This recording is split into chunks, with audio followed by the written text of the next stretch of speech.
저는 서울대학교 지구환경과학부 김영희입니다. 어, 이번 춘계 지구물리학회 팀이 이 모니터링이어서 지진 모니터링에 대한 내용으로 세션을 구성하였습니다. 현재 우리나라 육상, 해양에 다양한 지진계 네트워크가 있는데 어떻게 지진 모니터링이 되어 오고 있고, 그리고 또 그 자료들이 어떻게 처리되고 활용이 되어 오고 있는지 그런 내용으로 세션에서 발표가 될 예정입니다. 참고로 이 세션에 이 6편의 초록이 제출이 되었는데, 안타깝게도 이 두 번째 발표자가 피치 못할 사정으로 발표를 못하게 되었습니다. 또 동영상 발표도 아니고 실시간 발표로 준비를 하셔 가지고 그리고 또 공동 저자가 대신 발표할 여건도 안 돼서 이 나머지 5분의 발표자께 시간을 넉넉하게 드리고자 합니다. 어쨌든 이 두 번째 저자의 발표 내용은 이 첫 타이틀 보시면 아시겠듯이 이제 지진 발생 위치 재결정 기법 활용해서 포항 지진 그리고 또 해남 지진의 지진 발생 특성에 관한 것입니다. 이 연구 결과에 관심 있으신 회원님은 이 최근 발표된 JGR Solid Earth 그리고 Geosciences Journal 이 두 논문을 참고하시면 되겠습니다. 그리고 따라서 이 각 발표에 15분을 드리고 싶고요. 그리고 3분의 질의응답 시간을 갖도록 하겠습니다. 제가 첫 발표 소개하겠습니다. 그 타이틀은 이동식 해저 지진계를 이용한 동해 남부 해저 지진 관측이고요. 저자는 서우석, 김광희, 이영철 회원님이고 발표는 부산대학교 서우석 회원님께서 해주시겠습니다.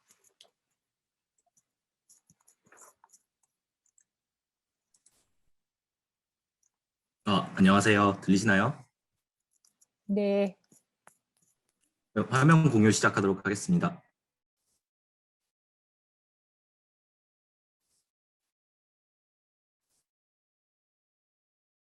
공유된 화면 혹시 안 보이시지는 않죠? 잘 보입니다. 네, 발표 시작하도록 하겠습니다. 안녕하십니까. 2021년도 봄학술대 특별 세션의 첫 번째 발표를 하게 된 부산대학교 서석입니다. 발표 주제는 그 좌장님께서 소개해 주신 것과 같이 이동식 해저지진계를 이용한 동해 남부 해저지진 관측입니다.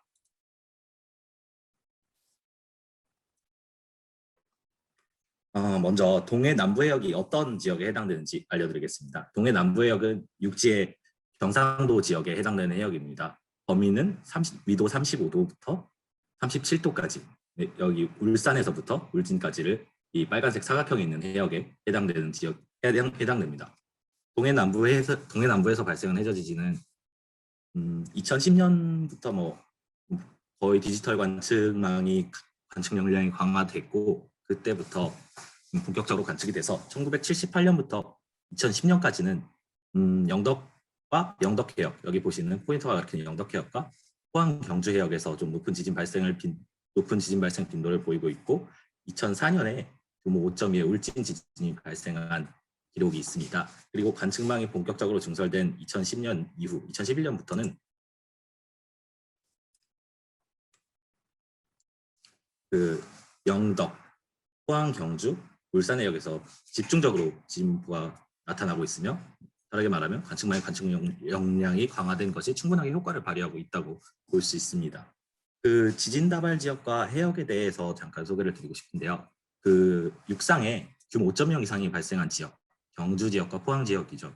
이 지역에서는 그 여진 관측을 통해서 지하 단층 구조 모델에 대해서 연구한 사례들이 있습니다. 참고문은 좀 많이 있어서 제가 적당히 생각을 했고요. 죄송합니다. 그래서 이 지역은 대규모 지진이 발생하고 그 지진에 수반된 미소 지진을 되게 정밀하게 관측을 해서 지하 단층 구조 모델을 연구를 했고요. 이 사례에 비추어 보아 지진다발 해역에 이 사례를 바탕으로 접근을 하게 되면 지진다발 해역에서 꾸준히 발생하고 있는 미소 지진의 관측되는 미소 지진의 수를 충분하게 늘리게 되면 그 지진다발 지역에서의 과 같은 지하 해저 단층 구조 모델링이 가능할 것으로 생각하고 이동식 해저 지진계를 운영을 하고 있습니다. 지금 보시는 빨간색 사각형으로 쳐진 곳이 저희가 좀 집중적으로 살펴보는 해역들입니다. 이동식 해저 지진계, 저희가 사용하는 이동식 해저 지진계에 대해서 설명드리겠습니다. 이동식 해저 지진계는 대만의 해양연구소죠. 해양연구소에서 제작한 야드버드, 그리고 독일의 쿰사에서 제작한 나무를 사용하고 있습니다. 지진 센서는 둘 다 똑같이 트릴리움 컴팩트 120초짜리를 브로드밴드 센서를 사용을 하고 있고요. 하이드로폰이 장착되어 있고 무게 같은 경우는 거의 비슷하지만 크기가 좀 달라서 어떻게 보면 현재 사용하는 나무 해저진계, 이 그림 위에 있는 해저진계들은 좀 운영이 편리하고 얘는 좀 커서 좀 불편한 모습을 보이고 있습니다. 그리고 센서는 2018년 사업으로 도입돼서 있고요. 실제는 2019년에 도입돼서 현재 2021년 현재 20대를 운영을 하고 있습니다. 이동식 해저지진계 설치하는 모습을 한번 보여드리겠습니다. 해저지진계 설치는 육상에서 투하 준비를 마치고 선박을 통해서 이루어지게 됩니다. 선상에서 저희 투하 지점으로 이동하면서 도착하기 15분 전에 지진계를 준비하고, 여기 보시는 깃발이라거나 비컨 같은 경우는 운송 과정에 파손될 수 있기 때문에 도착하기 전에 준비를 하고 투하를 진행을 하게 됩니다. 투하 지점에 도착하는 것도 배가 드리프팅 되면서 움직이는 걸 기다려야 되기 때문에 이렇게 먼저 이 선체 측면에 해저지진계를 올려놓고 정확한 포인트에 도착할 때까지 대기를 하는 모습입니다. 그리고 해저지진계는 음파를 이용한 통신 장비로 투하 상태, 거리, 회수 명령을 전송하여 수행할 수 있습니다. 이렇게 투하를 하게 된 이후에 해저지진계가 해저에 안착된 것이 확인이 되면은 정확한 안착 지점을 확인하기 위해서 장착된 통신 장비로 3점 측량을 수행하여 혹은 4점 측량을 수행하여서 정확한 안착 위치를 측정을 하게 됩니다.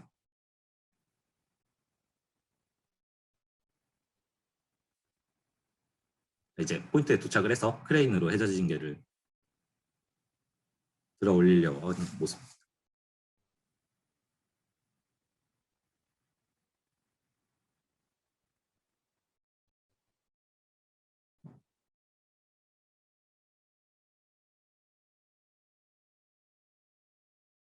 이 해저진계를 운영할 때 이 장비가 실제로 되게 무겁기 때문에, 또 흔들리는 배 위에서 작업을 하기 때문에 최소한 3, 4명 이상의 작업자들이 이렇게 달라붙어서 작업을 해야 되고, 또 해저지진계가 이 착수하는 시점에 자세가 옆으로 뒤틀려 있거나 하면 안 되기 때문에 옆에서 이 줄을 이용해서 잘 조절을 해주게 됩니다.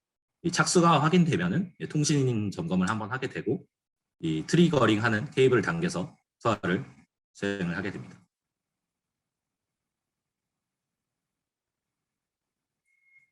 해저지진계 회수입니다. 설치된 해저지진계는 저희가 6개월 간격으로 이렇게 운영을 하고 있기 때문에 6개월 간격으로 운영을 하고 있습니다. 회수 지점에 도착을 하게 되면 해저지진계에 달려있는 통신 장비를 활성화시키고 부상 명령을 전송을 해서 해저지진계를 부상시키게 됩니다. 부상 명령을 받은 해저지진계는 초당 한 1m 정도로 부상을 하고 있으며, 부상이 완료돼서 이 해수면에 도착한 지진계는 라디오 비컨, 플래시 비컨 혹은 깃발로 식별을 해서 선박의 측면으로 이렇게 접근을 해서 사람이 직접 고리를 걸어서 회수를 진행을 하게 됩니다.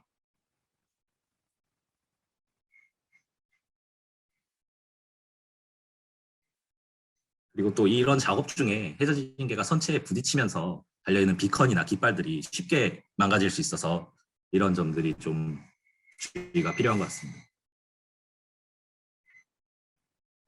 이 고리가 장착되면은 선체 측면에 부착된 크레인으로 회수하는 작업을 진행을 하게 됩니다. 회수 작업을 할 때도 마찬가지로 이렇게 여기 해저지진계에 장착된 줄 같은 걸 이용해서 안정화시킨 다음에 회수를 해야 됩니다. 아니면 되게 위험한 장면이 나오게 됩니다. 위험한 장면을 한번 보여드리겠습니다. 파고가 되게 안 높아 보였는데요. 지금 스테빌라이저가 장착되니까 자이로 센서가 장착된 카메라로 찍고 있어서 그런 거지, 실제 바다에서는 파도가 엄청나게 높게 작용을 하고 있기 때문에 이렇게 위험한 모습이 나타나게 돼서 해저지진계를 운영을 할 때는 상당히 주의가 필요하고 있습니다.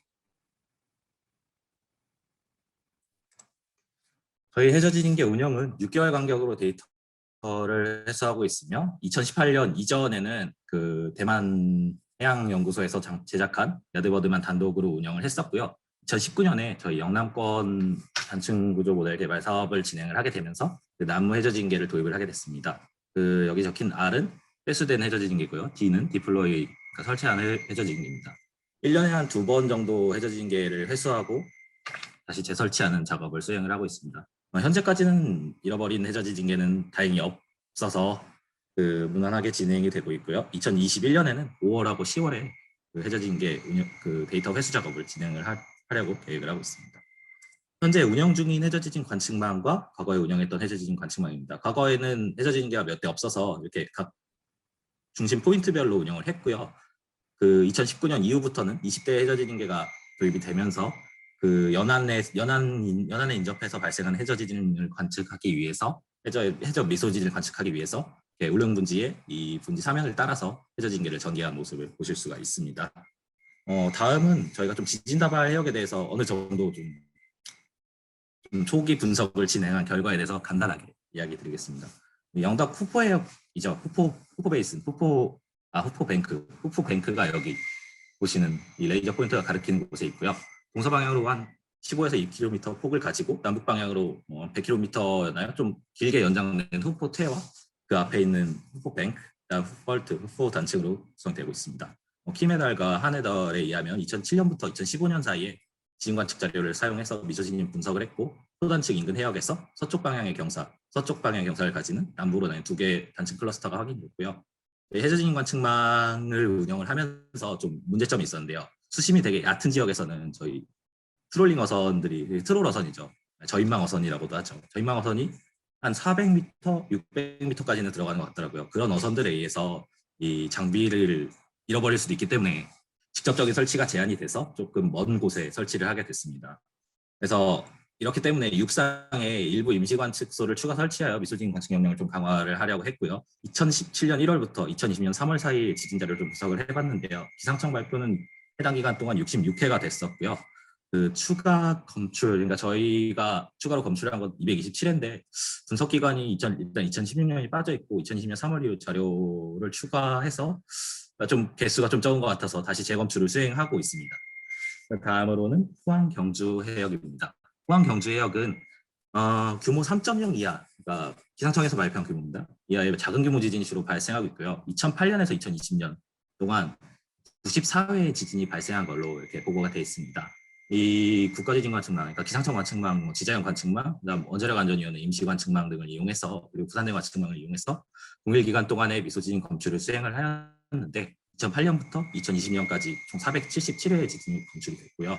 이 중에서 1개 혹은 2개의 관측소에만 관측이 돼서 위치 결정이 불가능한 지진 98회, 빨간색으로 표시된 지진입니다. 죄송합니다. 그리고 위치 결정이 가능한 지진 379회가 여기 빨간색으로 표시한 지진입니다. 그리고 이는 2017년 7월에 이 해역에서, 그러니까 2017년이면 저희 그 대만 해양연구소 지진계죠. 그걸 가지고 운영을 시작을 했고 2019년에 좀 강화돼서 이런 관측망 배열을 가지게 되었고요. 17년 이후에 발생한 지진은 287회입니다. 이는 전체 검출 수에서 60% 비율을 차지하고 있어서 이 OBS 운영을 통해서 미소지진 관측 역량이 향상이 된 것처럼 보입니다. 그리고 이 지진도 역시 좀 2016년 기간이 빠져 있고 해서 추가 검출을 하려고 인접한 이 바로 옆에는 없지만 좀 더 찾아보려고 노력을 하고 있습니다. 그리고 울산 해역인데요. 울산 해역은 경주 지진 이전에 가장 큰 지진이 발생했던 해역으로 2016년 7월 5일 발생한 규모 5.0 해저 지진의 진앙지 인근 해역으로 중규모 지진의 단층면회를 좀 분석을 진행을 했습니다. 저희는.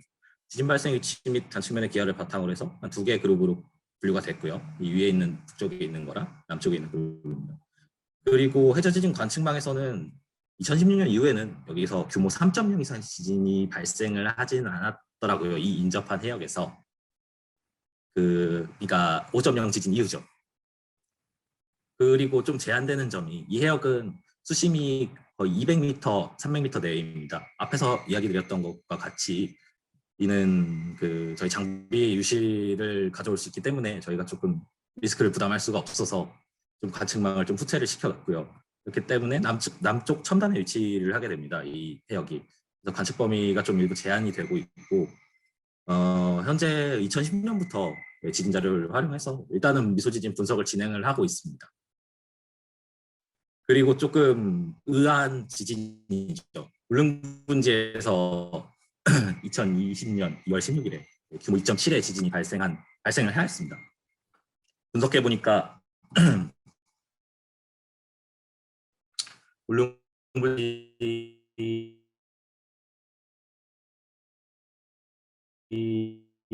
찍히더라고요. 36.286, 136.5768, 5798. 이 관측망이 또 비교 지진 발생 기록이 없습니다. 죄송합니다. 지진 발생 기록이 없습니다. 그래서 저희 해저진 관측망 자료를 가지고 확인을 해봤는데요. 비교적 좀 저희 해저진 관측망이 연안에 가까운 지진나발 해역의 미소지진 관측 역량을 하락시키기 위해서 좀 디자인되었기 때문에 이 지진을 확실하게 정확하게 관측을 할 수는 없었고요. 그리고 좀 지진 발생 지역의 동편에 위치한 관측소가 울릉도하고 독도밖에 없어서 또 제한이 됐고, 또 분지 내부에서 발생했기 때문에 이게 진짜 지진인가에 대해서 좀 의심이 들어서 가장 가까운 관측소들을 가지고 실제 파형을 확인을 해봤습니다. GGGA 강구항에 있는 관측소랑 E921번 19년도 21번째 지진계입니다.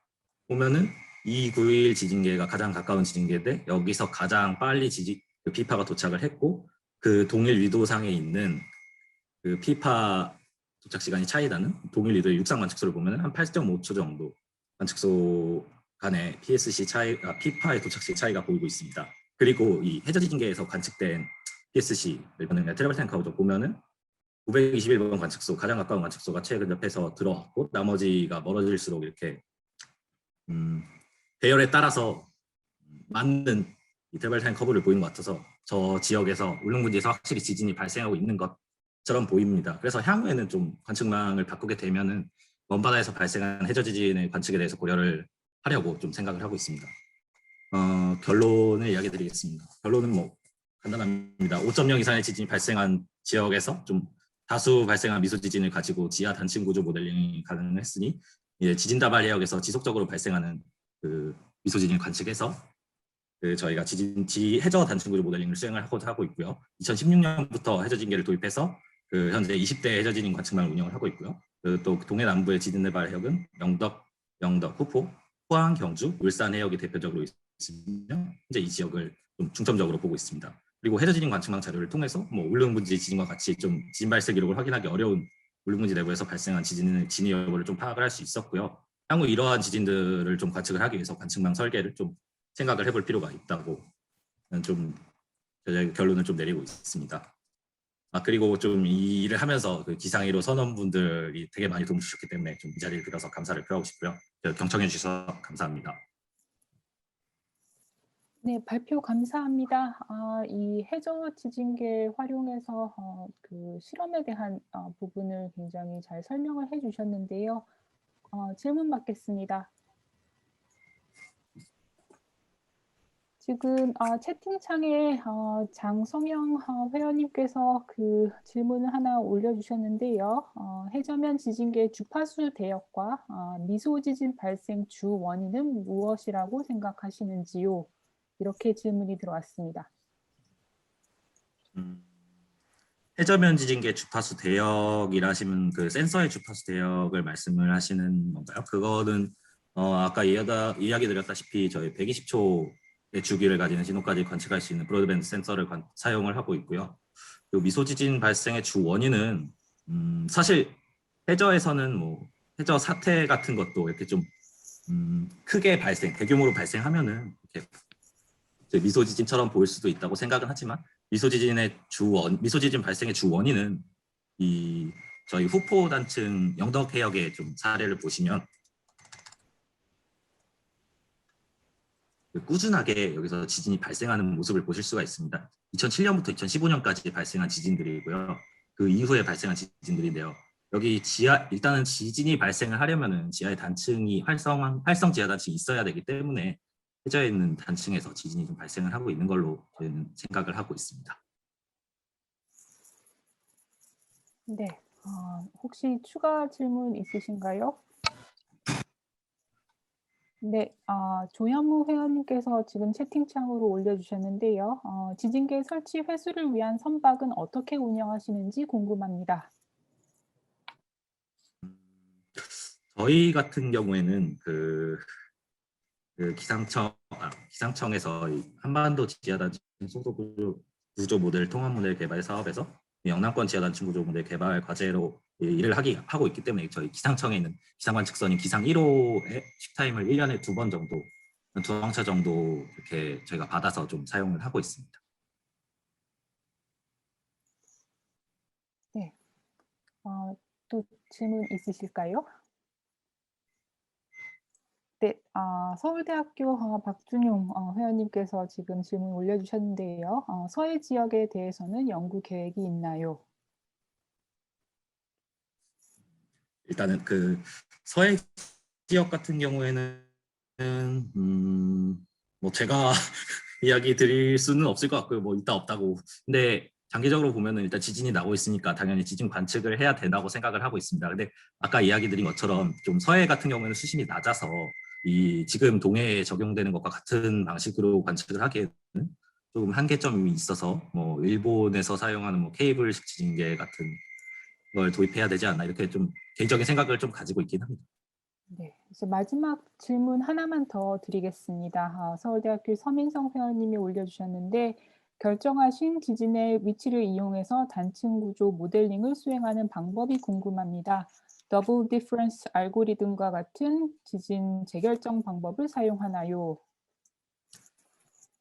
네. 그 말씀해주신 더블 디퍼런스 알고리즘과 같은 지진 재결정 방법을 사용을 하고 있습니다. 저희가 지금 보여드린 거는 좀 말 그대로 저희가 좀 서해에서 진행한 실험에 대한 거에 집중이 돼 있어서 좀 빠른 시일 이내로 좀 더 자세한 모델링을 제시를 해드릴 수 있을 것 같습니다. 더블 디퍼런스랑 단층면을 보면서 그리고 뭐 일단 웨이폼을 직접 보면서 저희가 또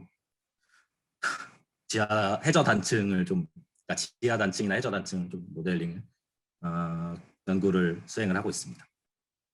네, 감사합니다. 네, 다음으로 넘어가도록 하겠습니다. 이 세 번째 이 논문에 대해서 제가 소개를 해드리겠습니다. 타이틀은 Application of Seismic Array Processing to Assess Station Quality in Gyeongju, South Korea. 저자는 이모빈, 김영희, 이진한, 강태섭, 김광희, 이준기, 그리고 탐사 참가자입니다. 발표는 서울대학교 이모빈 회원님께서 해주시겠습니다. 네, 안녕하세요. 그 화면 공유를 먼저 해보겠습니다. 네, 화면 공유 잘 됩니다. 예.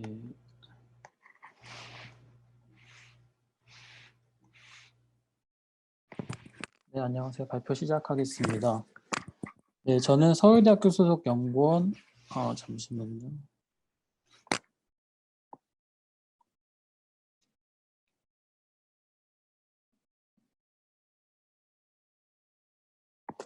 네, 저는 서울대학교 소속 연구원 이모빈입니다. 최근 경주 지역에 설치된 NS 어레이의 데이터 퀄리티를 확인하는 방법과 결과에 대해서 말씀드리도록 하겠습니다.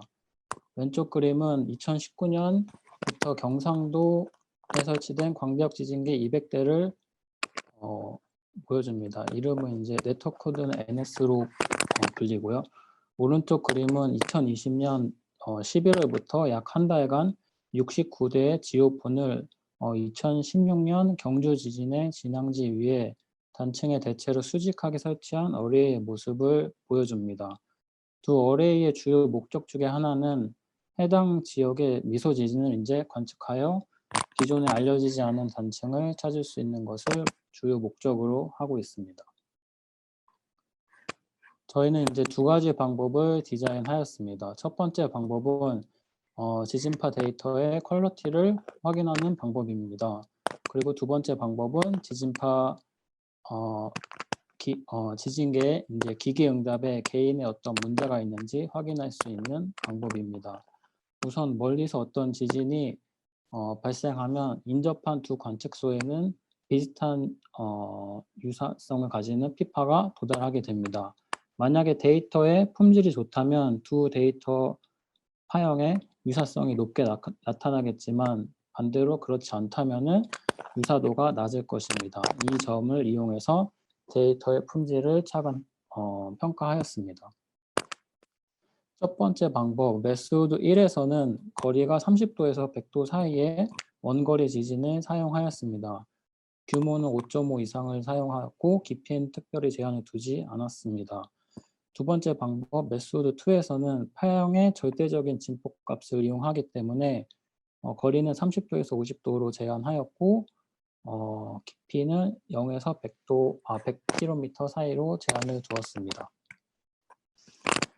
우선 첫 번째 방법에 대해서 소개해 드리도록 하겠습니다. 첫 번째 방법에서는 피파 전후 마이너스 5초에서 10초 사이의 데이터를 우선 크로스 코릴레이션 합니다. 이 관심이 있는 대상이 되는 모든 관측소 사이의 페어에 대해서 크로스 코릴레이션을 우선 계산합니다.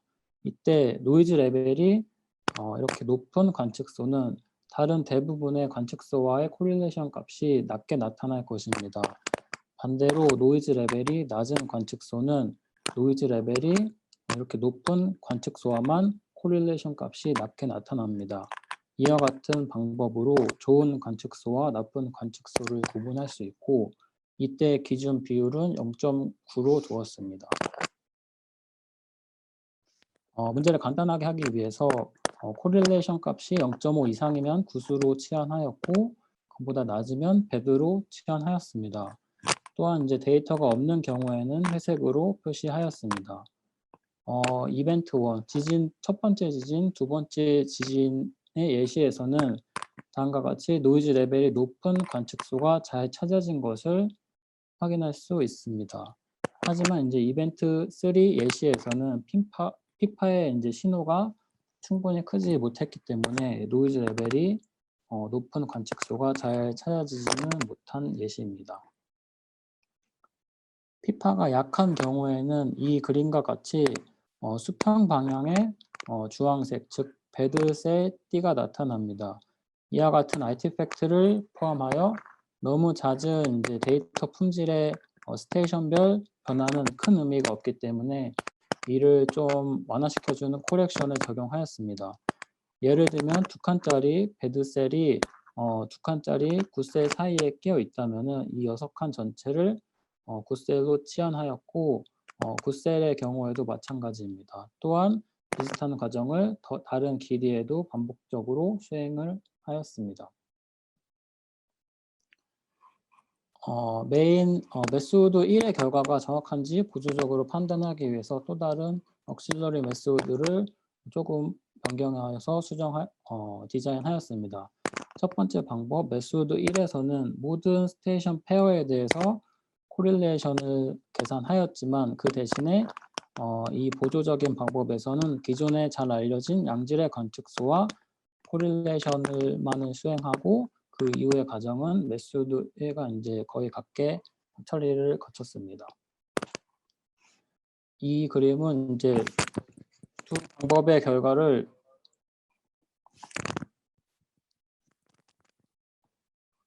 이 그림은 이제 두 방법의 결과를 비교한 그림입니다.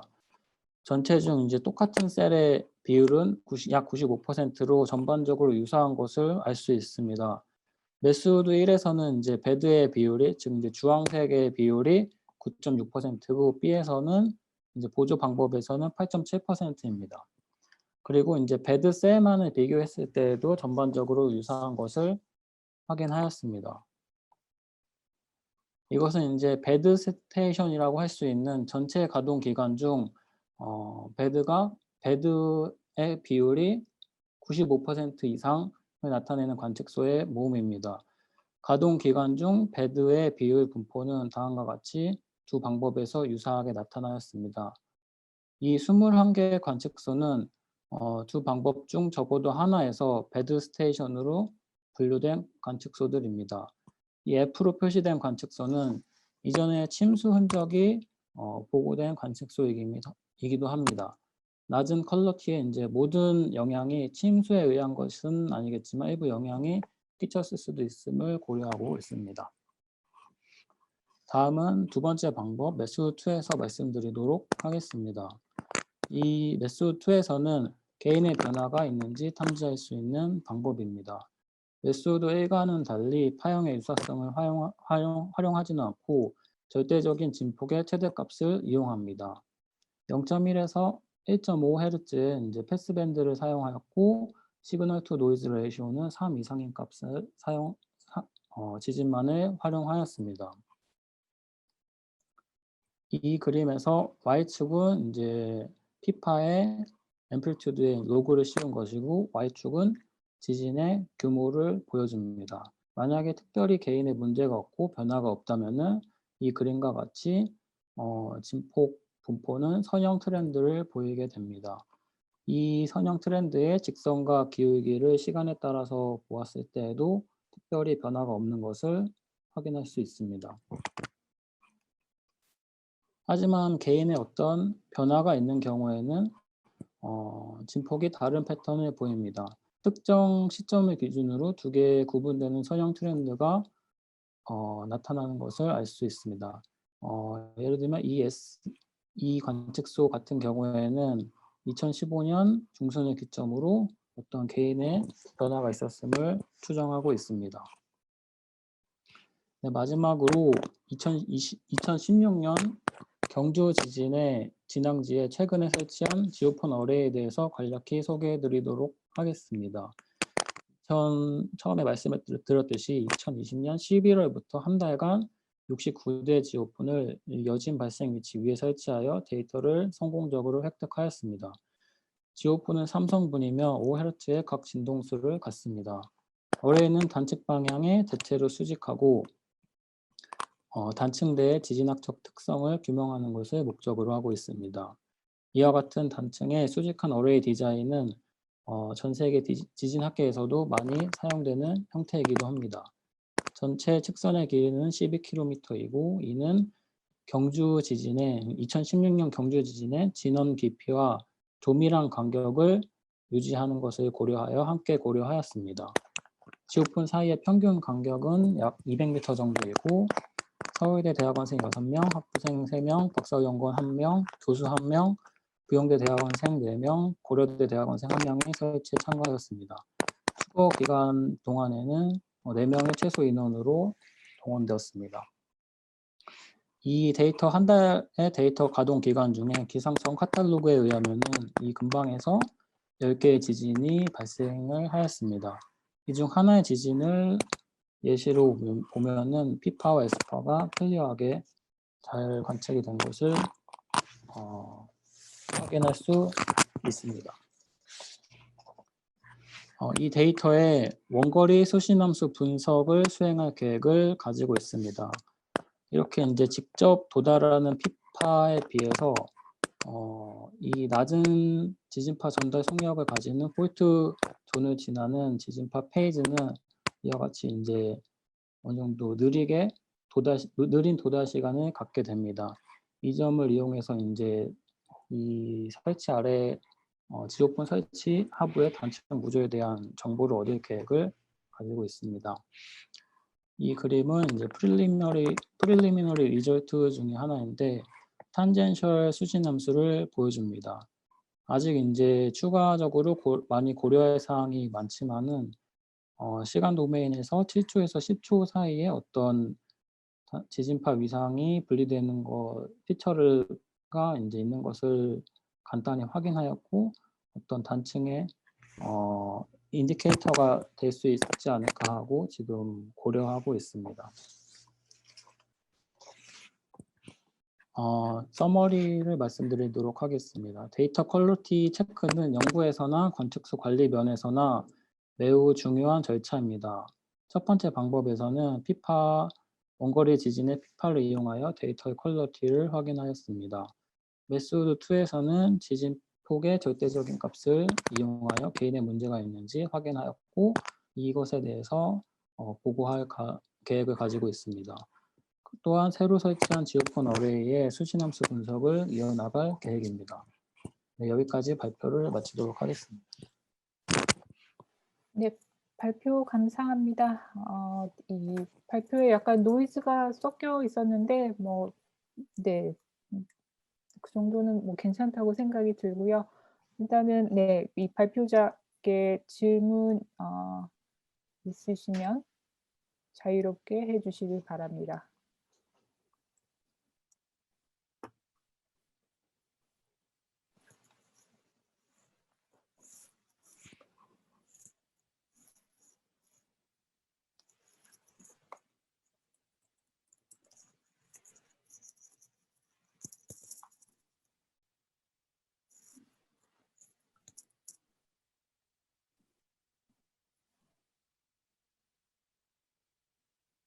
네. 채팅창에 질문 하나 들어왔고요. 서울대학교 서민성 회원님의 질문입니다. 개인의 변화가 발생한 후 원상 복구된 케이스가 많았나요? 네. 그런 케이스는 찾지 못했습니다. 네, 개인의 변화가 있었던 경우는 수백 대의 관측소 중에서 그렇게 많지는 않고 10대 정도 또는 10대 미만 정도의 케이스고 개인의 변화가 원래대로 돌아온 케이스는 없었습니다.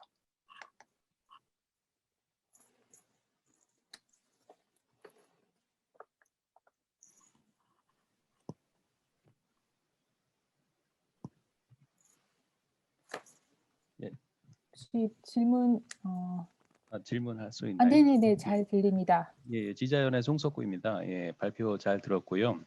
질문은 그 노이즈에 대해서 이렇게 관심이 많으신 것 같은데 혹시 그 경주에 깔린 지진계가 이제 임시 관측소라서 노이즈 레벨이 조금 그 퍼머넌트 영구 관측소에 비해서 조금 더 높아서 이런 쪽에 좀 관심이 많으신 것인지, 그리고 또 이제 이게 아무래도 관측소를 조밀하게 깔아서 그 미소 지진 탐지를 해야 되는데 그런 면에서 좀 임시 관측소로 깔린 그 높은 노이즈가 좀 장애 요인으로 작용할 수 있는지 그런 게 좀 궁금해서 질문드립니다. 우선 첫 번째 질문에 대해서 말씀드리면 그 NS-array 같은 경우에는 그 하이 프리퀀시 노이즈가 예상 밖으로 강하게 나타나는 것을 발견하여서 그 원인을 파악하기 위해서 이제 데이터의 노이즈가 어떤 기간에 어떤 관측소에 주로 분포되어 있는지 좀 추적을 해보려고 했던 것이 이제 첫 번째 모티베이션이었고요. 그 두 번째 질문을 간략히 다시 말씀드릴 수 있으신가요? 예, 두 번째 질문은 이제 그 혹시 이 그 임시 관측소가 노이즈 레벨이 좀 많이 높은지, 네. 그 영구 관측소에 비해서. 그래서 높은 네, 약간 미소 지진 관측하는데 조금 어려움이 있지 않을까 하는 생각이 있어서. 네, 제가 미소 지진 디텍션이나 로케이팅 연구를 직접 수행하고 있진 않아서 정확하게는 말씀드리기는 어렵지만은 일단은 모든 관측소에 하이 프리퀀시 노이즈가 있는 건 아니라서 아예 불가능한 수준이 아니고 꽤 이제 디텍션 연구에 도움이 되는 것으로 알고 있습니다. 예, 감사합니다. 네, 감사합니다. 네. 다음 발표 감사합니다. 다음 발표로 넘어가도록 하겠습니다. 다음 발표 제목은 경주 지진 여진 관측망 자료에 대한 인공지능 지진 탐지 기술 적용이고요. 참고로 이 발표는 동영상 발표입니다. 저자는 한종원, 김성용, 이상준 회원님으로 발표는 고려대학교 한종원 회원님께서 해주시겠습니다.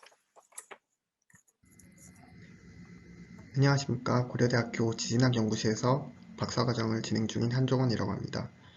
저는 오늘 경주지진 임시지진 관측망에 대한 인공지능 지진 탐지 기술 적용이라는 주제로 발표를 시작하도록 하겠습니다. 네, 목차는 다음과 같습니다. 일반적으로 지진 검출에 있어 에너지의 진폭비 변화를 이용하는 STA-LTA 방법과 파형의 유사성을 활용하는 템플링 매칭 방법이 널리 사용됩니다.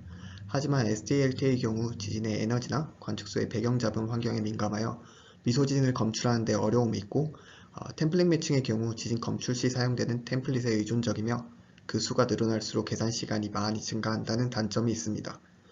그래서 최근 들어서는 딥러닝을 활용한 지진 검출 연구가 많이 진행되고 있습니다. 딥러닝의 경우 기본적으로 GPU 가속화를 통해 계산하기 때문에 방대한 양의 데이터를 처리하는데 장점이 있고, 학습된 모델이 있으면 고정적인 방법과는 다르게 범용적으로 적용 가능하다는 장점이 있습니다. 이러한 장점 때문에 고전적인 방법을 대체할 수 있는 방법으로 많은 관심을 받고 있습니다. 딥러닝을 통한 지진 검출 연구의 해외 사례를 간략히 살펴보면 기본적으로 컨볼루셔널 뉴럴 네트워크를 기반으로 학습을 진행합니다. 이는 학성 곱을 통해 차원을 줄여나가면서 데이터의 특징을 추출해 나가는 구조입니다. 흔히 2차원의 RGB 이미지 데이터에 많이 적용이 되나 지진파의 경우에도 3성분의 2차원 데이터이기 때문에 비슷한 방식으로 학습이 가능합니다. 패러렐과 로제럴은 각각 9개와 6개의 레이어 네트워크 구조를 통해 지진 파형을 학습시켰으며, 패러렐의 경우 마지막 단계의 클래시피케이션 과정에서 지진의 위치를 클러스터별 라벨링하였습니다. 이를 통해 지진을 연속 파형으로부터 검출하고 관광적인 진앙 분포를 예측하였습니다. 로제럴의 경우에는 클래시피케이션 과정에서 P, S 그리고 노이즈 영역으로 구분하여 분류하였으며, 타임 도메인의 파형 내에서 probability를 추출하였습니다. 앞선 연구와는 다르게 최근 발표된 논문인 무사비 에라에서는 RNN이라는 Recurrent Neural Network를 학습 과정에 추가했습니다. 네트워크 구조와 관련된 자세한 내용은 메서드 파트에서 더 설명드리겠습니다. 무사비 에라는 전 지구적으로 발생한 100만 개의 지진 신호와 30만 개의 노이즈 신호를 통해 학습을 진행하였습니다. 또한 규모가 작은 미소 지진에 초점을 맞추기 위해 대부분 규모 2.5 이하의 지진을 통해 학습을 진행하였습니다. 그리고 선행 연구들과는 다르게 알고리즘의 정확도를 높이기 위해 총 56개의 레이어로 매우 깊은 네트워크 구조를 구축하였습니다. 학습 모델과 관련하여 특징적인 점은 한반도와 일본에서 발생한 지진은 학습 과정에서 포함하지 않았다는 점입니다. 그래서 무사비는 일본에서 발생한 도토리 지진의 여진 시퀀스에 알고리즘을 적용하였으며 기존 연구보다 2배 더 많은 지진을 검출하였습니다. 본 연구에서도 마찬가지로 학습 모델에서 포함되지 않은 지역인 한반도에 지역적인 학습 과정 없이 알고리즘이 적용 가능한지 가능성을 검토하고자 하였습니다. 정확한 교차 검증을 위해서 지진 검출 및 카탈로그 연구가 많이 진행된 경주 지역을 케이스 스터디 지역으로 선정하였습니다. 이후 알고리즘의 적용 가능성과 성능을 확인하였으며 그 과정에서 발생되는 몇 가지 한계점들을 파악하고 향후 계획은 어떻게 설정해야 하는지 알아보고자 하였습니다. 또한 딥러닝 검출 연구의 경우 대부분이 알고리즘에 초점이 맞춰져 있다 보니 지진학적인 요소가 잘 반영되지 않은 경우가 많은데, 본 연구에서는 실질적으로 지진학적인 요소를 신중히 고려해야 함을 확인하였습니다. 다음으로 연구 지역과 데이터에 대해서 간략히 말씀드리면, 지난 2016년 9월 10일 규모 5.8의 경주 지진 이후로 각 대학과 연구기관에서는 연합으로 임시지진 관측망을 운영하였습니다. 본 연구에서는 27개의 임시지진 관측망과 기상청 그리고 한국지질자원연구원에서 운영한 상시 관측망도 활용하였으며 2016년 12월 31일까지의 자료를 사용하였습니다. 경주 지역에서 연구된 선행 연구들을 살펴보면 사용된 데이터와 지진 검출 시 사용된 방법이 서로 상이하지만 적게는 536개, 많게는 2493개의 지진이 동일 기간 동안 발생한 것을 확인할 수 있습니다. 본 연구에서는 우정은 박사님의 연구 데이터와 동일한 조건에서 연구를 진행하였습니다. 기본적으로 CNN 레이어를 통해 계산을 진행하지만 몇 가지 특징적인 점을 살펴보면 우선 RNN 네트워크 구조를 사용한다는 점입니다. RNN은 전체적인 범위에서 특징을 추출해내기보다는 일련의 시간 혹은 순서를 보이는 데이터의 흐름을 고려한 학습 방법입니다. 때문에 신호 처리나 문장의 내용을 추론하는 분야에서 많이 사용됩니다. 지진 파형의 경우에도 타임 도메인에서의 파동을 관측한 데이터이기 때문에 시간적으로 전후 데이터가 서로 연관이 되어 있어서 RNN을 적용하면 효과적으로 특징을 추출해낼 수 있습니다. 다음으로 주목할 만한 부분은 어텐션 메커니즘인데, 이는 지진 검출, P파 피킹, S파 피킹을 동시에 작업하는 게 아니라 거시적인 데이터 파트에서 검출 작업과 관련된 네트워크 구조를 적용하고 지역적인 부분에서 세부적으로 피파와 에스파 피킹 작업을 독립적으로 진행했다는 점입니다. 이외에도 갭이나 잡음을 강제로 추가하는 방법인 어그멘테이션 작업도 진행하였습니다. 알고리즘을 통해 검출한 결과들을 정량적으로 확인하기 위해 위치 결정과 규모 결정 작업을 진행하였습니다. 지진의 위치 경우에는 PS 도착 시간을 바탕으로 하이퍼엘립스를 통해 위치를 결정하였으며 2011년에 김성룡 교수님께서 제안한 1차원 속도 모델을 사용하였습니다.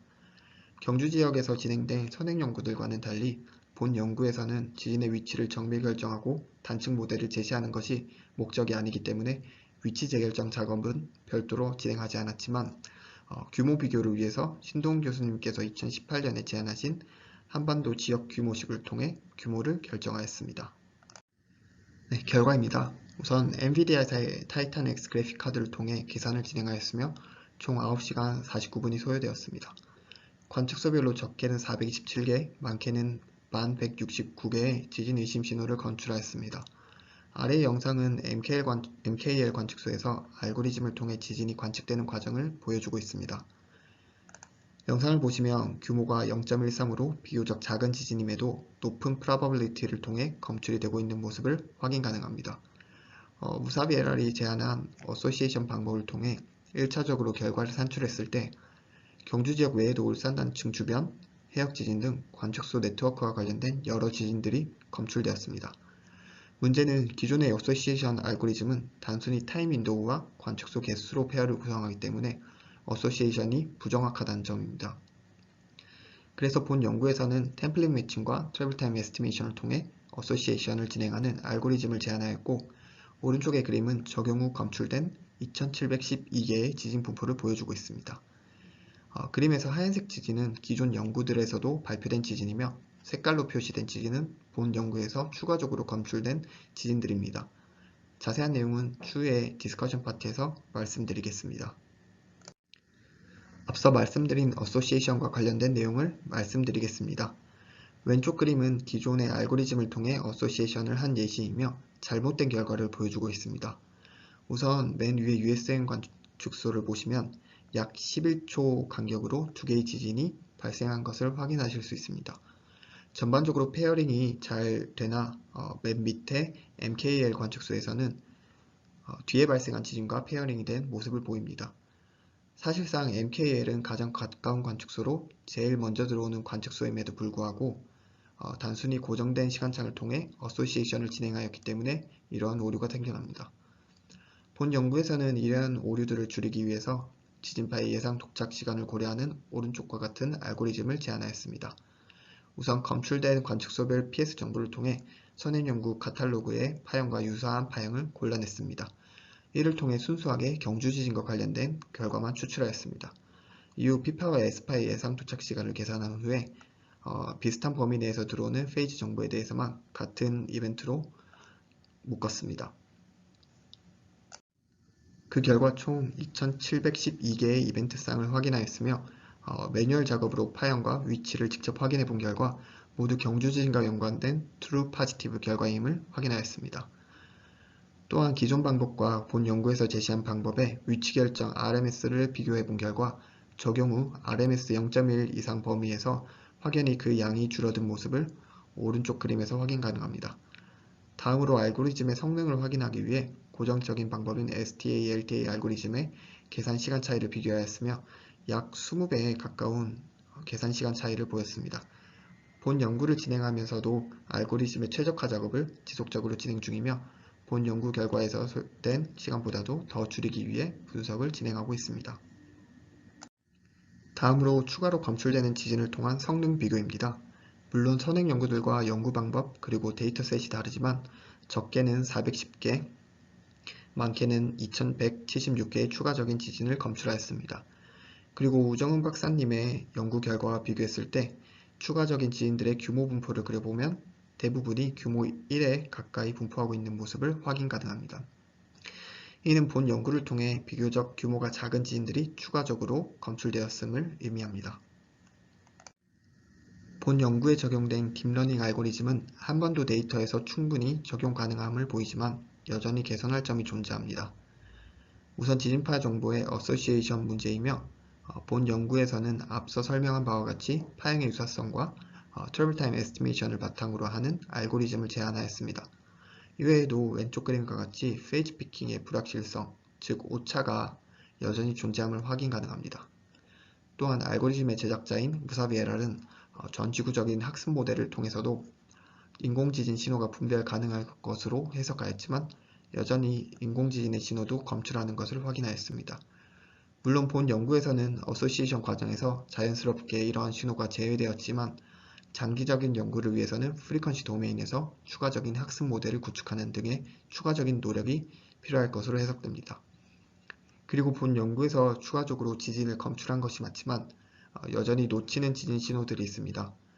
이러한 부분들을 여러 가능성을 두고 검토 중이며 향후 진행될 연구에서 개선할 예정입니다. 결론입니다. 우선 지역적인 학습 없이도 전지구적 학습 모델을 통해 한반도 내에서도 충분히 많은 양의 미소 지진이 검출 가능하다는 것을 확인하였습니다. 하지만 기존의 알고리즘은 여전히 어소시에이션과 관련된 문제가 존재하며 본 연구에서는 템플릿 매칭과 트래블 타임 에스티메이션을 통한 어소시에이션을 통해 분석을 진행하였습니다. 이 외에도 앞에서는 자세히 언급하지 않았지만 알고리즘의 최적화를 위해 알고리즘의 여러 부분을 개선하였습니다. 또한 본 연구에서는 기존 알고리즘들의 한계를 파악하였으며 이러한 한계점들은 대부분 실질적으로 알고리즘을 적용하는 데 있어 여러 지진학적인 요소를 아직 반영하지 못한 한계로 해석됩니다. 향후 진행될 연구에서는 발표 자료에 나타난 것처럼 여러 지진학적인 특징을 반영하여 기계학습 알고리즘을 개선해 나갈 예정입니다. 끝으로 발표를 마치며 본 연구에서 사용한 데이터와 관련하여 각 대학교 및 연구기관의 교수님, 연구원분들 그리고 대학원생분들께 감사의 말씀을 드립니다. 네, 발표 잘 들었습니다. 네, 발표자께 질문 부탁드립니다.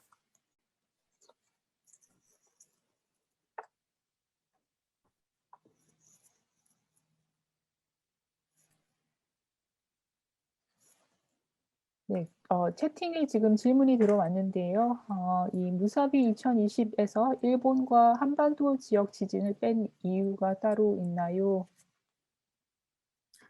네, 지금 혹시 목소리 잘 들리시나요? 네, 네, 우선 좋은 질문 감사드립니다. 말씀하신 것처럼 무사비 에달에서는 지금 일본과 한반도 지역을 뺐는데 무사비 에랄도 그 부분을 확인하고 싶었던 겁니다. 그 전지구적인 모델 학습을 통해서 학습이 안 된 지역에 적용했을 때 과연 효과적으로 검출이 되는지를 확인하기 위해서 이제 별도로 일본이랑 한반도 내의 지진은 제외하고 학습을 시킨 것입니다. 제가 짧은 질문 하나 하겠습니다. 디텍션에 대한 내용은 진행하셨는데 로케이션에 대해서도 좀 말씀을 해 주실 수 있으신지요? 네, 교수님. 말씀하신 로케이션과 관련된 부분은 사실 지금 제 연구에서는 정량적인 평가를 위해서 진행된 부분이라서 1차적으로 딥러닝을 통해서 검출 작업과 PS 피킹의 연구가 많이 진행되고 있습니다. 물론 로케이션도 하려는 노력은 많이 이루어지고 있으나 학습 모델 같은 경우에는 이제 인풋 모델이 속도 모델이나 이런 거를 다 고려를 하지 못하는 상황이기 때문에 아직까지 그 부분에 대한 알고리즘의 최적화가 많이 못 되고 있는 상황입니다. 그래서 지금 진행되고 있는 전반적인 연구 트렌드를 말씀드리자면 아직까지 딥러닝 쪽은 로케이션에 대해서는 많이 신뢰도가 낮은 편이라고 말씀드릴 수 있습니다. 지금 채팅에도 질문이 들어왔고요. 부경대학교 안병석 회원님께서 질문 올려주셨습니다. 연속적으로 발생하는 지진의 경우 시간 차이가 얼마나 짧은 지진까지 구분이 가능한가요? 네, 그 말씀하신 부분은 이제 아마 큰 지진이 나고 여진 시퀀스를 겪다 보면은 되게 지진이 가까이 분포하는 경우가 많은데 아무래도 그 오버래핑하는 부분에 대해서 조금 염려가 돼서 그러시는 것 같습니다. 물론 오버래핑 되는 그 파형에 대해서는 아직까지는 그 신뢰적으로 구분해내기는 힘들지만 적어도 PS가 어느 정도 구분이 되는 제 생각에는 이번 결과에서는 한 5초 정도까지는 구분이 됐던 것으로 지금 보고 있습니다. 마지막 질문 받도록 하겠습니다. 채팅창에 또 올라왔고요. 무사비 말고도 캘리포니아 지역에서 진행된 ROS, CNN 등 다른 머신러닝 방법으로 디텍션하는 방법이 있는 걸로 아는데 이 방법들에 비해 무사비 방법이 좋은 점이 있나요? 네, 물론 좋은 점이 여러 개가 있는데 지금 제가 당장 생각나는 걸 말씀드리면 로제랄의 경우에도 그 트레이닝 데이터셋이 캘리포니아에서 발생한 지역에서 발생한 지진으로 트레이닝을 시킨 것으로 알고 있습니다. 그 논문에서도 보면은 일본에서 발생한 지진에 그 적용을 했는데 그 검출되는 양 차이가 무사비 에달과 비교했을 때 그 조금 차이가 많이 납니다.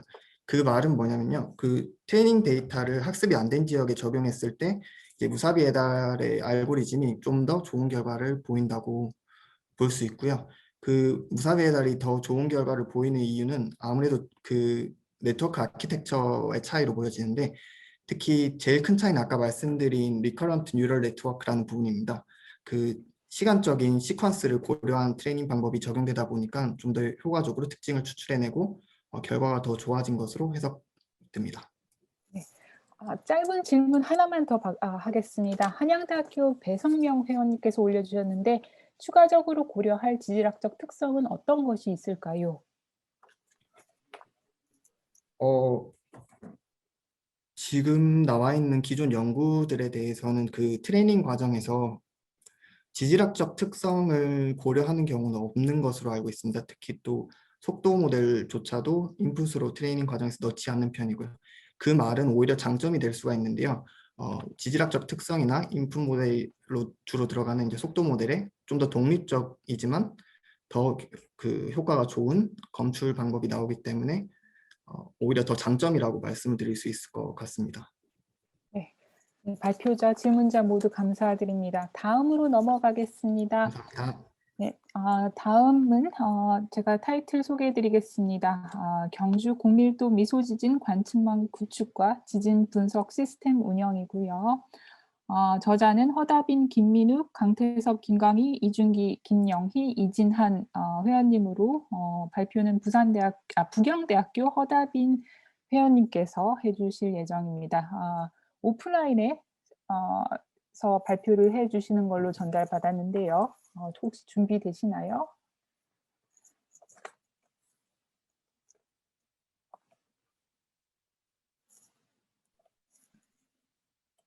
예, 안녕하십니까. 혹시 소리 들리시나요? 네. 예, 알겠습니다. 안녕하십니까. 부경대학교 지구물연구실 허다빈입니다. 저는 오늘 잠깐만요. 저기 그 발표자 모드로 그 PPT를 보여주실 수 있으실까요?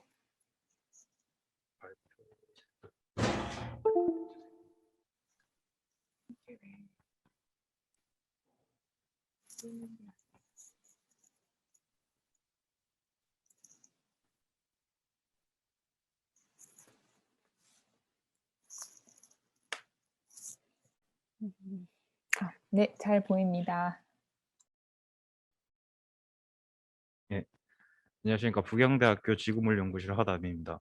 저는 오늘 경주 고밀도 미소지진 관측망 구축과 지진 분석 시스템 운영에 대해서 발표를 하도록 하겠습니다. 그리고 해당 관측망으로부터 얻어진 초기 결과에 대해서도 간략하게 설명을 드리도록 하겠습니다. 우선 경주 고밀도 미소지진 관측망은 2016년 9월 12일 발생한 경주 지진에 대한 정밀 조사를 위하여 구축되었고, 경주 지진 같은 경우 달 2019에서 보여준 것과 같이 여진 분포를 통해서 여러 개의 세그먼트로 나누어진 단층 시스템에서 경주 지진이 발생한 것으로 알려져 있습니다. 지진 관측망은 총 200개소의 관측소로 구성되어 있고 9.12 경주지진 지진원 정밀 조사를 통해서 유발단층 규명과 해당 지역의 지진 혹은 지질학적 특성을 조사하기 위해서 구축되었습니다. 왼쪽 그림에 보시는 것과 같이 삼각형으로 표시된 것이 지진 관측망의 지진 관측소들이고요. 그리고 빨간색 별이 경주 지진이 발생한 위치입니다. 경주 지진이 발생할 위치를 중심으로 약 40km by 40km의 영역에 총 200개소의 관측소가 구축되었고, 최초 7개의 관측소가 2017년 11월에 구축된 다음에 2019년 1월, 2019년 3월, 2019년 9월 총 4개의 단계를 거쳐서 200개의 관측소가 구축되었습니다. 오른쪽 그림 위쪽에 나타난 그림은 지진 관측소의 계략적인 모식도입니다. 지진 관측소는 일단 하나의 함체 내에 기록계와 자료 송수신을 위한 무선 통신 장치 그리고 전원 장치가 들어가 있고, 그리고 전원 공급을 위해서 솔라 패널이 설치되어 있습니다. 상시 전원이 이용 가능한 경우에는 상시 전원과 솔라 패널을 함께 이용하도록 되어 있지만, 상시 전원이 이용할 수 없는 곳에서는 솔라 패널만으로 운영을 하고 있습니다. 아래쪽에 나타난 것은 아래쪽 그림은 2020년 12월까지의 현재 자료 수신율을 보여드리고 있는데, 녹색으로 나타난 관측소들은 99% 이상의 취득률을 보이고 있고, 일부 관측소들이 약 80%의 취득률을 보이고 있는데, 이러한 관측소 같은 경우에는 상시 전원 연결이 어려운 위치인 뿐더러 산지나 나무에 의해서 햇빛이 가려져 솔라 패널이 제 기능을 다 하지 못해서 전원 문제로 인해서 자주 지진계가 꺼지는 문제 때문에 이러한 경향을 보이는 것으로 나타났습니다. 지진 관측망 자료는 지진 관측망 자료 품질 평가를 위해서 PQLX의 PSD 분석을 하였고, 그중 해당 관측망에서 가장 많이 나오는 3개의 예시를 먼저 보여드리겠습니다. 제일 위쪽에 나와 있는 거는 10번 관측소에서 나타난 관측소인데, PSD 분석 결과인데, 가장 많은 관측소에서 이런 형태를 보이고 있고, 대부분 수직 성분에서는 PSD가 장주기 쪽에서도 깔끔하게 나오는 것으로 나타나는데, 수평 2개의 성분에서 비교적 수직 성분보다는 장주기 쪽에서 데시벨도 높고 그리고 좀 퍼져 있는 경향을 보이고 있습니다. 이러한 원인은 정확하게 파악은 아직 되지 않았으나, 지금 추정하기로는 센서의 틸팅 혹은 센서가 설치된 형태에 따라서 이러한 문제가 발생한 것이 아닐까 하고 지금 추정 중에 있습니다. 그리고 중간에 나타난 관측소는 단주기 쪽에서 높은 에너지들을 보이고 있는데, 이거 같은 경우에는 200개의 관측소가 좁은 영역 내에서 설치되다 보니 사람들이 주로 생활을 많이 하는 도심지 내에서도 지진 관측소가 구축되었고, 그런 경우 학교나 도로 인근에서 이런 관측소들의 PSD 분포를 볼 수 있었습니다. 그리고 제일 밑에 있는 관측소 같은 경우에는 장비 자체에 문제가 있는 경우로 나타났고, 이러한 관측소들 같은 경우에는 확인되는 대로 즉시 장비 교체를 통해서 유지 보수를 진행 중에 있습니다. 앞서 설명드린 미소지진 관측망의 자료를 분석하기 위해서 지진 분석 시스템을 구축하고, 그 구축된 분석 시스템을 통해서 지진 목록을 작성 중에 있습니다. 간단하게 설명드리면 200개의 관측소에서 기록된 자료를 VPN을 통해서 아폴로 서버로 실시간으로 수신하게 되어 있고, 아폴로 서버에서는 실시간으로 또 사이스컴프에서 분석을 하기 위해서 시드링크를 이용하고 있습니다. 사이스컴프 내에서는 신호 검출과 이벤트 어소시에이션, 로케이션, 그리고 규모 계산을 하게 되어 있고, 사이스컴프 같은 경우에는 실시간 분석이기 때문에 비교적 높은 스레솔드를 적용해서 좀 더 확실한 이벤트들을 우선적으로 잡게 되어 있으며, 그리고 추가적으로 오토매틱 디텍션 알고리즘을 이용해서 좀 더 낮은 스레솔드를 적용해서 더 작은 이벤트를 잡고자 하겠습니다. 그래서 2개의 분석 모듈을 이용해서 최초 지진 목록을 작성하게 되어 있고, 초기 목록을 기반으로 해서 매뉴얼 분석을 통해 최종적으로 지진 목록을 작성하고 있습니다. 사이스컴프에서는 STA, LTA 피커를 기반으로 해서 피파 트리거를 먼저 한 후 AIC 피커를 통해서 피파와 에스파를 재검출하게 됩니다. 그리고 검출된 지진 신호 시간을 통해서 어소시에이션과 로케이션을 수행하고, 그런 후에 규모를 계산하게 됩니다. 어소시에이션과 로케이션을 위해서는 사이스컴프에서는 록셋을 기본으로 사용하고 있고, 규모 계산을 위해서는 MLV를 계산하고 있는데, MLV 같은 경우 사이스컴프에서는 필터링을 하지 않은 자료를 통해서 분석되기 때문에 뒤에 보여드릴 정밀 분석 결과와는 좀 상이한 규모를 보여주고 있고, 대부분 규모가 매우 낮게 계산되는 것으로 확인되었습니다. 지금부터 이제 분석 결과에 대해서 간략하게 설명드리겠습니다. 2017년 11월부터 2020년 12월까지 총 3,251개의 지진을 검출하고 분석하였습니다. 위치 결정에는 하이퍼 엘립스를 이용하였고 단측면의 분석을 위해서는 폭맥을 이용하여 피파 초동극성 분석을 통해서 단측면을 분석하였습니다. 그리고 속도 구조는 키메달 2011의 경상분지 모델을 사용하였습니다. 왼쪽 그림에서 보시는 것과 같이 지진이 몇몇 지역에서 집중적으로 발생하는 것을 확인할 수 있는데 일단 대표적으로 경주 지진 진앙에서 가장 많은 지진이 발생하고 있고 그리고 관측망 내에서는 그 다음으로 울산 단층 동부에서 많은 수의 지진이 발생하고 있습니다. 그리고 관측망 외부이지만 포항 지진이 발생한 진앙지에서도 계속해서 지진이 검출되고 있으며 앞서 이제 포항과 울산 앞쪽 바다, 경주 앞쪽 바다에서도 해역 지진이 꾸준히 잡히고 있는 것을 확인할 수 있습니다. 그리고 이외에도 조금씩 선형성을 볼 수 있는 지역으로는 이렇게 밀양단층 왼쪽 부분에서 지진이 계속해서 발생하는 것을 볼 수 있고 일부 채석장에서 몰려서 지진이 발생하는 것을 확인하였습니다. 그리고 단층만해 같은 경우에는 관측소 커버리지를 고려해서 관측망 내부에서 발생한 지진만을 분석하였고 경주 지진 진앙지에서는 여전히 주양이동 단층 운동 성분이 우세한 결과를 보이고 있고 울산 단층 동부에서는 역단층 운동이 우세한 결과를 보이고 있습니다.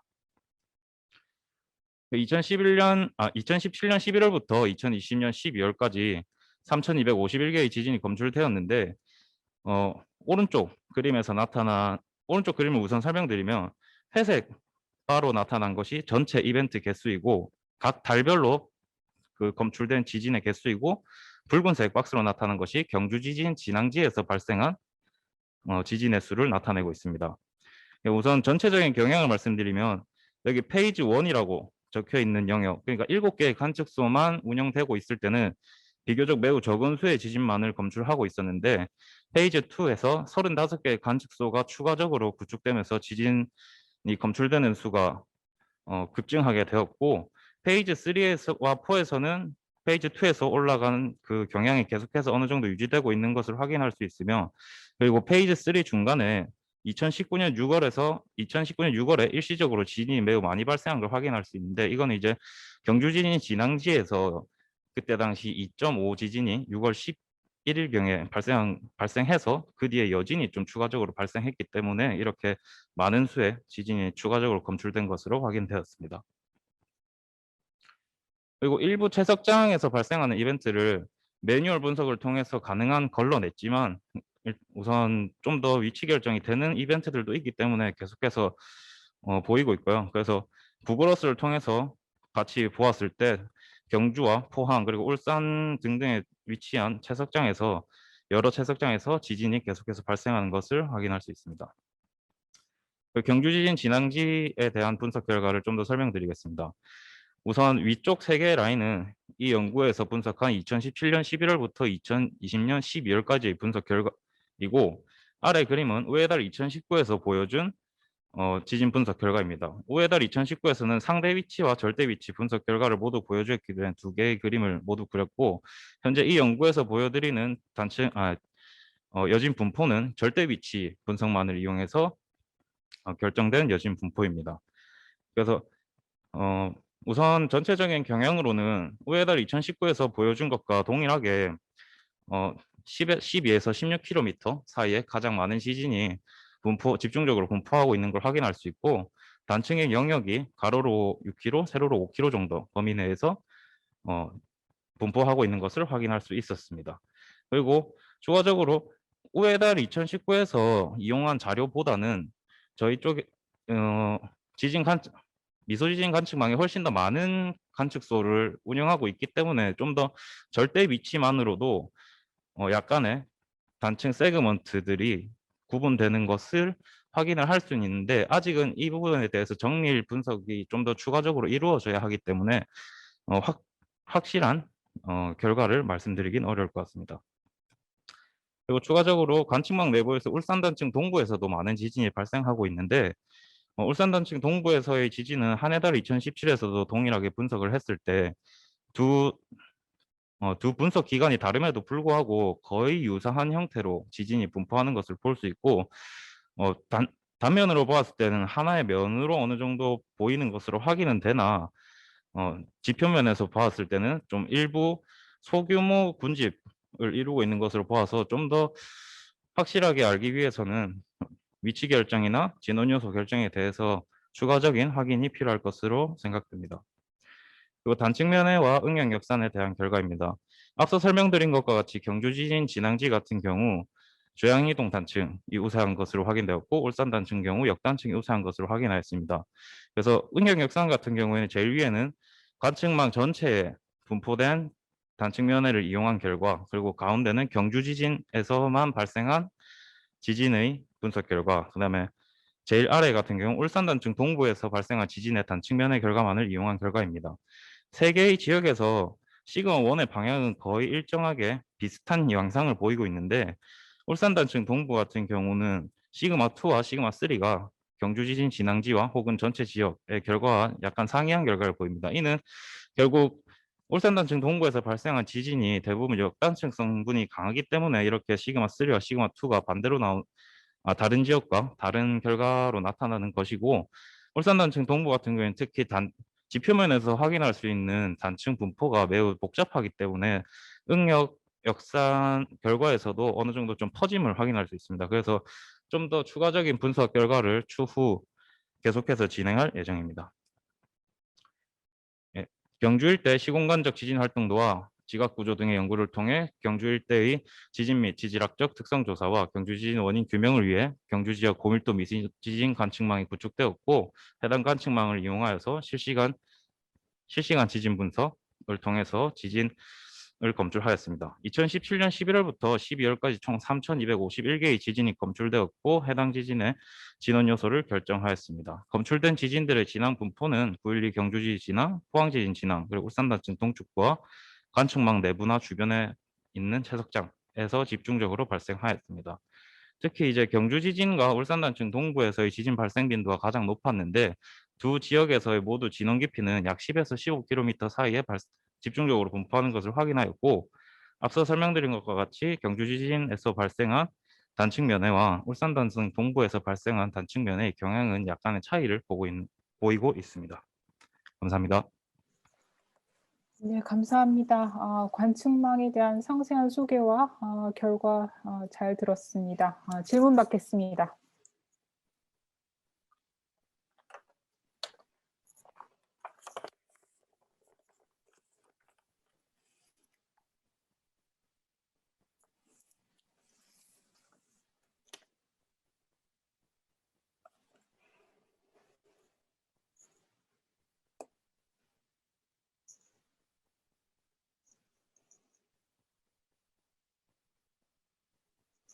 네, 질문 채팅창에 하나 들어왔고요. 서울대학교 손영호 회원님이 올려주셨습니다. 미소 지진의 포커 메커니즘은 비교적 규모가 큰 지진들과 동일한 방법으로 결정하셨는지 궁금합니다.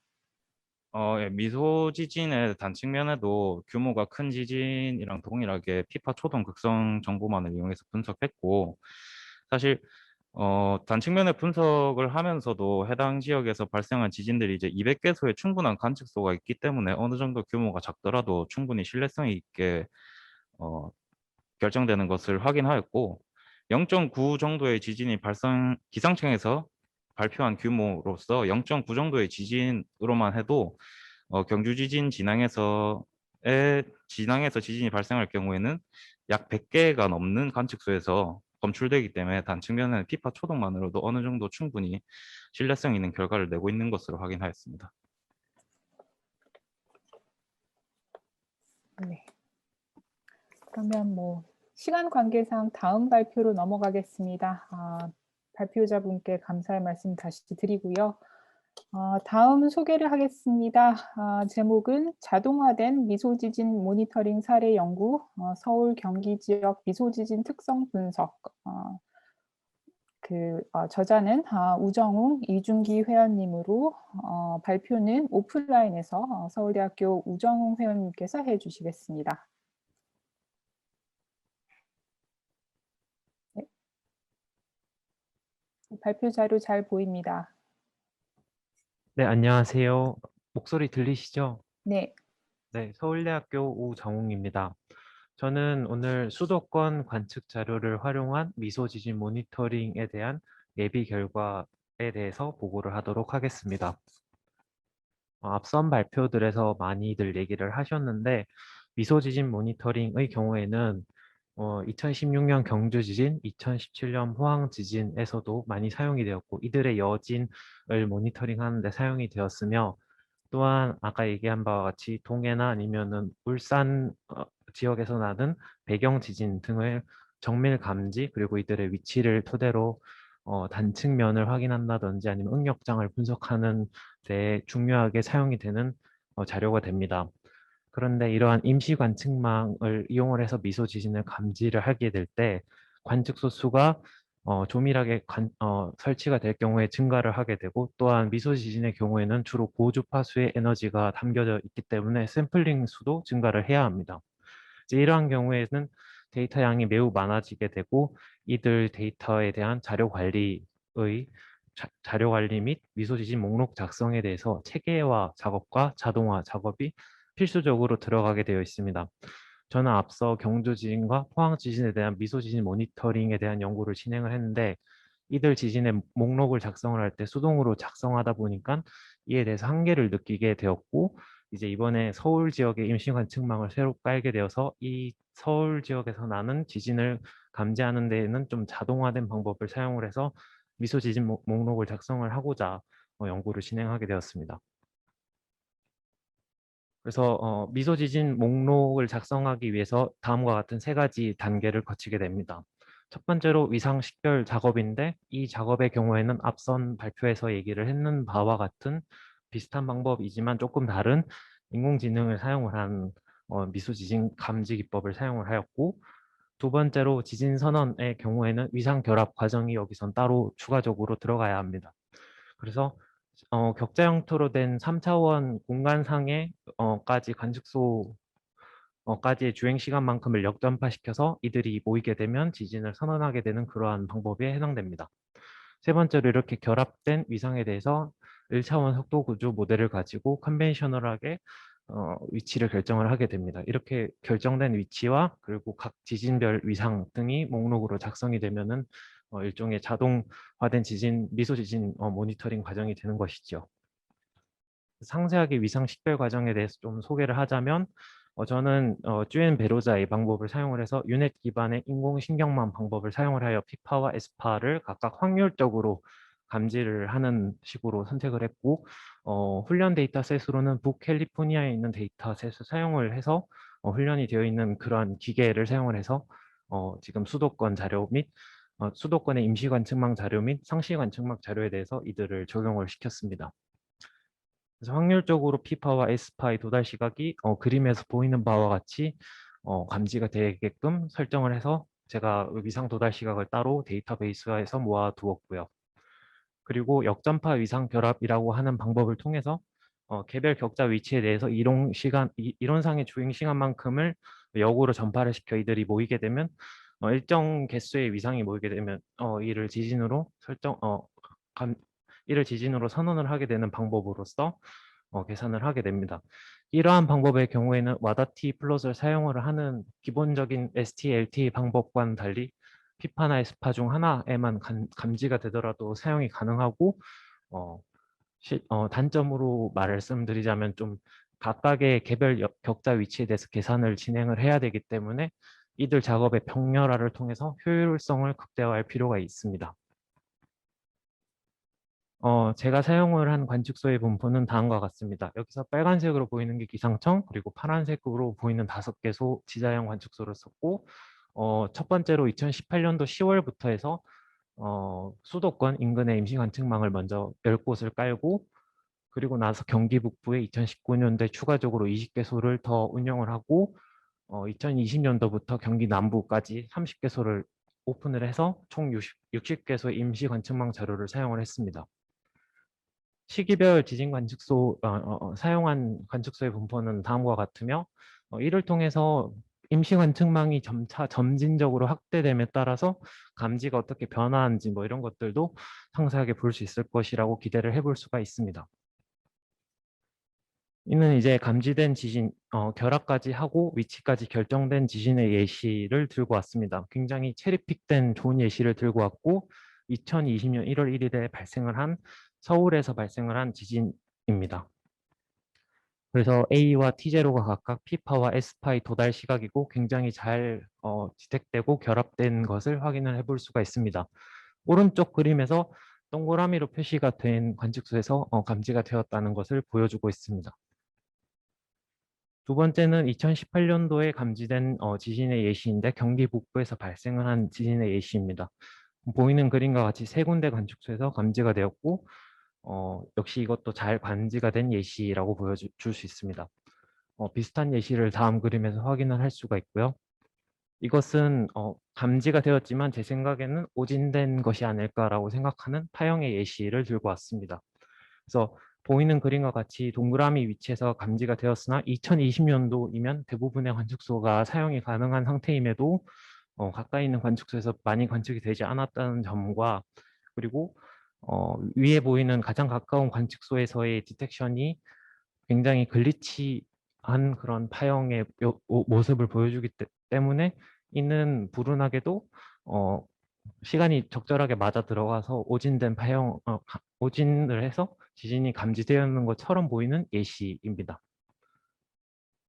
그래서 총 5개의 위상으로부터 제가 위치를 각각 결정을 했고 3년하고 2개월 동안의 기간 동안 총 서울 지역의 2,583개의 지진 캔디데이트를 결정을 했고요. 이 중에서 경기 북부에서 나는 지진들 같은 경우에는 구글 얼스를 찾아보게 되면 이들이 대부분 채석장 근처에 위치한다는 것을 확인할 수가 있습니다. 그래서 이들이 발생한 위치로 근거했을 때 이들은 아마 그런 발파 지진과 관련되어 있는 것이 아닐까 싶고 서울에서 난 지진들 중에 좀 많은 수들이 아까 보여드렸던 바와 같은 오진이 아닐까라고 생각을 해서 조금 더 정밀하게 보기 위해서 위상의 개수의 스레숄드를 좀 높여서 508개만을 확인을 해보면 분포가 다음과 같습니다. 대부분 RMS가 0.5초보다 낮은 퀄리티가 좋은 지진에 해당되는 것이고 경기 북부에는 여전히 지진이 존재를 하며 서울에서도 일부 지진이 발생을 한다는 것을 볼 수가 있습니다. 지진의 깊이 분포에 대해서 말씀을 드리면 역시 경기 북부에서 발생하는 지진들 같은 경우에는 진원의 깊이가 10km부터 얕은 예상되는 그런 깊이에서 발생을 한 것을 확인할 수 있고 서울에서 발생한 지진 중에 일부들은 약 25km 깊이 정도에 위치한다는 것을 확인을 해볼 수가 있습니다. 여기 오른쪽에서 보여드리는 히스토그램에서 회색으로 표시가 된 것들은 제가 위상이 7개 이상인 것들에 대한 히스토그램을 보여드리는 거고 빨간색에 해당되는 것은 위상을 5개 이상인 스레숄드 좀 더 낮췄을 때의 그러한 분포를 보여드리고 있습니다. 진원 위치의 정확성 분석 결과에 대해서 하이퍼립스의 아웃풋 파일로서 나오는 결과를 보여드리면 뎁스된 언설턴티로 미뤄보아 중앙값이 그 7개의 위상을 사용을 하였을 때는 0.74 절반이 0.74km보다 원시그마 언설턴티가 낮은 것을 확인할 수 있고 위상이 5개 이상인 지진에 대해서는 1.17km보다 언설턴티가 작은 것을 확인을 해볼 수가 있습니다. 감지된 지진의 시기별 분포를 보게 되면 아까 말씀드렸다시피 3번에 걸쳐서 임시 관측망의 개수가 증가를 하였고 그때에 맞춰서 감지된 지진의 개수가 점진적으로 증가하는 것을 확인을 해볼 수가 있습니다. 그래서 임시 관측망을 설치를 했을 때 감지될 수 있는 미소 지진의 가능성이 높아진다는 것을 이 차트를 통해서 확인을 해볼 수가 있습니다. 다음으로 결론에 대해서 말씀을 드리겠습니다. 저는 미소 지진의 모니터링에 자동화된 지진 목록 작성을 위한 사례 연구로서 서울 및 인근 지역을 선택을 하였고 2018년도 초부터 2021년도 2월까지 기간 동안 총 2,583개의 얼스케 캔디데이트를 자동으로 감지를 했고 이 중에서 좀 신뢰성이 높다고 판단이 되는 7개 이상의 지진은 위상의 개수가 7개 이상인 지진은 총 508개였으며 감지된 지진 중에 경기 북부에서 위치한 지진들 중에는 대부분이 10km부터 얕은 발파에 의한 지진일 가능성이 높으며 서울 내부에는 약 25km 깊이에서 발생한 지진도 있다는 것을 확인을 했습니다.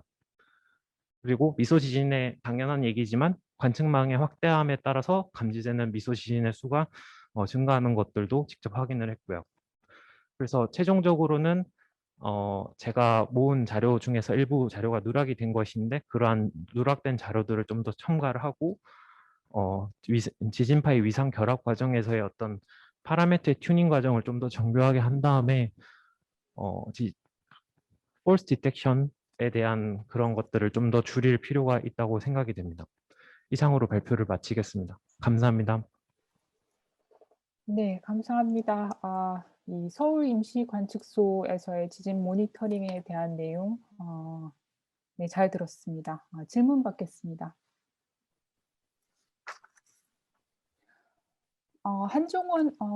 고려대학교 한종원 회원님이 질문 주셨고요.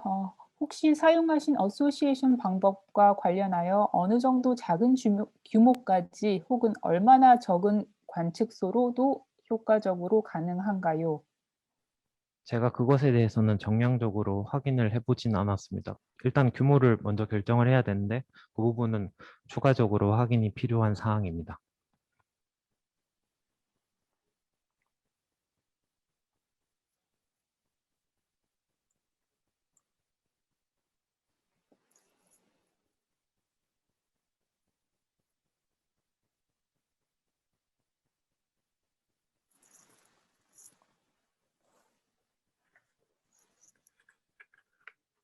네, 이 세션 종료까지 한 4분 정도 남았는데요. 발표 한 건이 없어도 시간적으로는 잘 되고 있는 것 같습니다. 네, 김원영 회원님께서 질문 올려주셨습니다. 지진 목록은 지진만 넣고 발파에 의한 것은 따로 해야 하지 않을까요? 그 둘을 분리하는 작업은 목록을 만들고 추가적으로 라벨링을 하는 걸 말씀하시는 것 같은데 당연히 그 부분도 추후로 해야 되는 작업인 것으로 생각이 됩니다. 근데 이들을 구분하는 것에 대해서는 또 다른 시퀀스가 더 필요할 것 같습니다.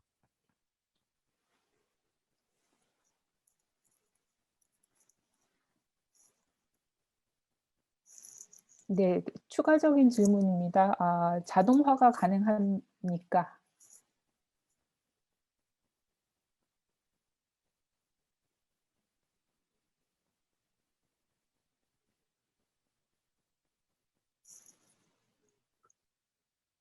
그 부분에 대해서는 좀 어려운 부분이 있는데 이것에 약간의 주관성이 들어가야 저는 주관성이 들어가야 한다고 생각을 하는데 이것을 왜냐하면은 지금으로서 판단할 수 있는 근거는 결정된 진앙의 위치가 또 깊이가 채석장 근처이면서 얕은 애들이냐 아니냐를 가지고 분류를 해야 되는데 이 부분에 대해서는 뭐 적당한 스레숄드를 가지고 그에 해당되는 애들인지 아닌지를 구분하는 것 정도는 가능하겠지만 또 그것을 가지고 추후에 뭐 머신러닝이나 이런 걸 사용을 해서 깊이를 결정한다든지 이런 작업을 어, 지금 이 말씀하신 부분이 질문이신 거죠?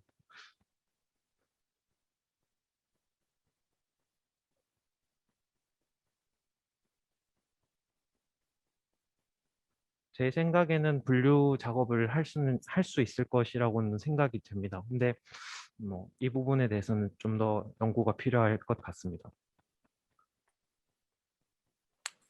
네, 답변 감사합니다.